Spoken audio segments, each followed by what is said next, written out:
Bonjour, je suis Nicolas Enzoiler et aujourd'hui je vous présente Kiao, qui est un outil sur lequel je travaille depuis quelques mois et dont le but est de fournir une plateforme qui permet donc d'apprendre en partant de la prise de notes jusqu'à la planification et la supervision d'exercices de révision. Alors, en fait, à gauche, ce que vous voyez, c'est l'outil de prise de notes. Et vous voyez en fait un exemple de note que j'ai prise qui concerne en fait justement Kiao. Par exemple, vous voyez ici, euh, Kiao est composé de trois blocs fonctionnels. Le bloc de prise de notes, la possibilité de transformer, de transposer et transformer automatiquement le contenu, et puis la planification de l'apprentissage. Alors cet éditeur, on peut l'utiliser comme ça, donc en mode texte riche. Ou alors, on peut l'utiliser en mode texte, et là, en passant en mode texte, on voit que c'est un format texte que les développeurs connaissent, hein, c'est du Markdown.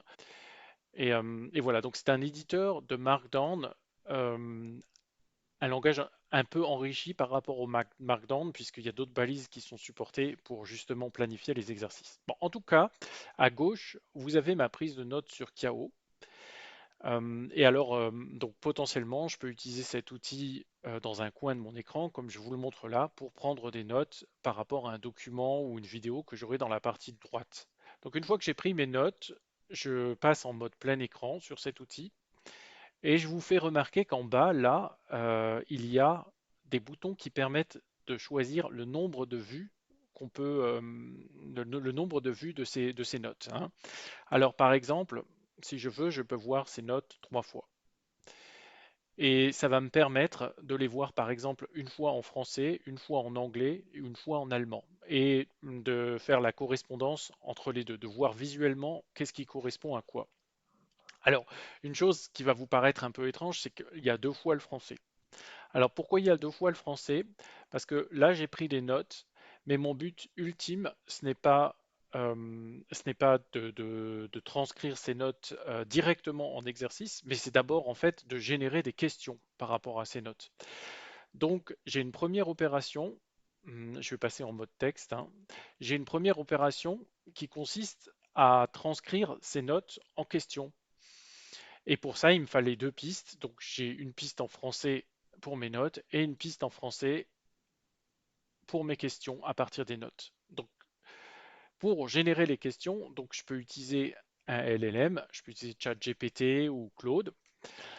Je sélectionne la zone que je veux transformer en question. Alors ça, c'est utile surtout quand, quand en fait on a fait des modifications et qu'on ne veut pas tout régénérer, on veut juste régénérer une partie. Donc voilà, je vois ma sélection, donc j'ai sélectionné tout là, les lignes 0 à 30.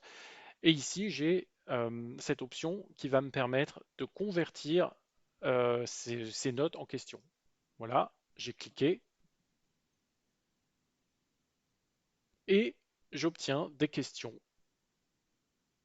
en rapport avec mes notes. Par exemple, que permet d'apprendre Kiao? Donc des concepts via questions-réponses courtes des langues étrangères. Ça a été transcrit et à la place, j'ai une question. Que permet d'apprendre Kiao? Et des réponses. Concept via questions-réponses courtes, langue étrangère. Voilà, ça c'est la première opération. C'est la raison pour laquelle j'avais deux fois le français en haut. Maintenant, je vais un peu changer cette vue. Je vais mettre ici la piste avec les questions et ici l'anglais et ici par exemple l'allemand. Voilà.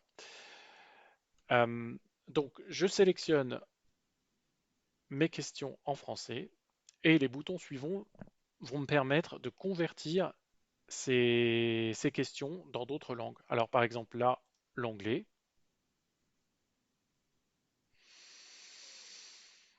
Voilà, donc je fais l'allemand.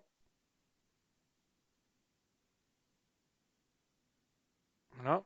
Alors ça serait peut-être un peu serré si je mettais toutes les langues là. Alors ce que je vais faire, c'est que je vais simplement switcher sur chinois. Tac. Et voilà. Donc maintenant j'ai la version chinoise. Bon, je vais vous montrer vite fait comment ça donne avec les quatre langues. C'est vrai que c'est un peu serré.